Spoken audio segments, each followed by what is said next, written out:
I am really surprised that I had never seen The Pagemaster before. This was released in 1942. I would have been 2 years old.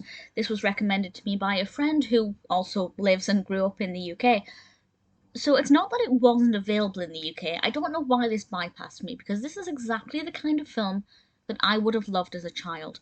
And having now watched it as an adult, and speaking as a writer, an author, and an avid reader, I really thoroughly enjoyed it. What I will say though, before I forget, is a lot of the references in this, most young children wouldn't get. Most children aren't really aware of Jekyll and Hyde, they don't really know who Robert Louis Stevenson is. There are a lot of things in this that young children perhaps won't fully understand, but that as an adult you will get more out of this. So even if you watched this as a child and haven't seen it since, I thoroughly recommend that you give it another watch, because I think that you will get a very different experience or understanding from this as an adult than you would as a child. This is directed by Joe Johnston, who directed the live action scenes, and I believe this is pronounced Pixote. I apologise if not. Pixote Hunt, who directed the animation sequences. And this is a live action animation crossover, which is one of my favourite subgenres of animation. I always, when it's done well at least, I always absolutely adore it. And that's certainly the case here, coupled with an interesting story and a fantastic cast. It is truly sensational. It's not picture perfect, I'm not saying it's flawless, but it's got all of the elements that I love, and all of the elements are done relatively well. So this is about a young boy, played by Macaulay Culkin, called Richard Tyler. He's a very timorous child, he's very scared of the world around him, and he goes into this library one day because it's really stormy and raining outside. And while he is there, he is transformed into an animated version of himself, and he begins this quest to return back to his normal live-action self. But in order to do this, he has to make his way through all of these different obstacles and problems that are related to classic books, classic stories.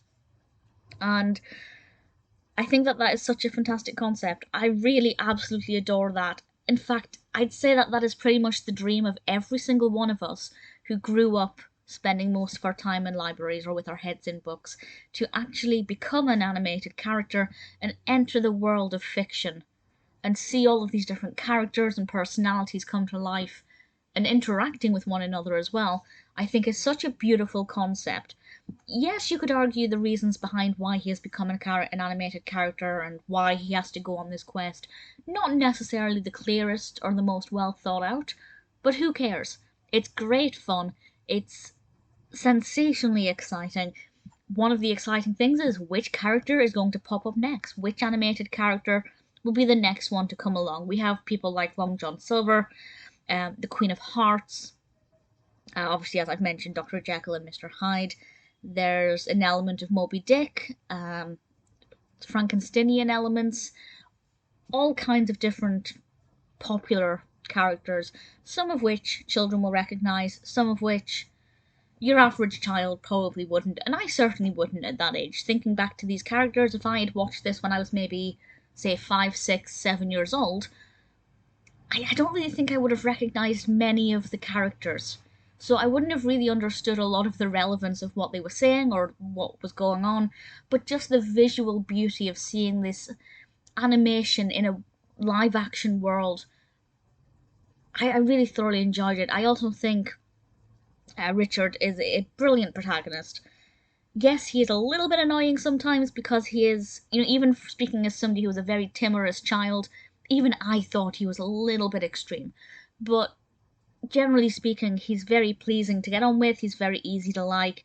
And then obviously we have this brilliant voice cast, including obviously Macaulay Culkin, Christopher Lloyd, Patrick Stewart, Whoopi Goldberg, who plays a character called Fantasy, who is a book. She is a fairy tale book.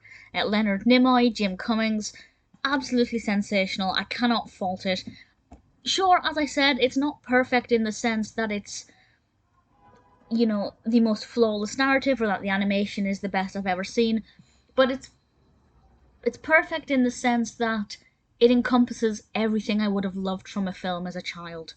coupled with things that as an adult I appreciate, references to classic literature that I have since being a child read, an amazing cast that I actually recognise. I think Macaulay Culkin I would have recognised from Home Alone, and Whoopi Goldberg I would have recognised from various different films I saw as a child.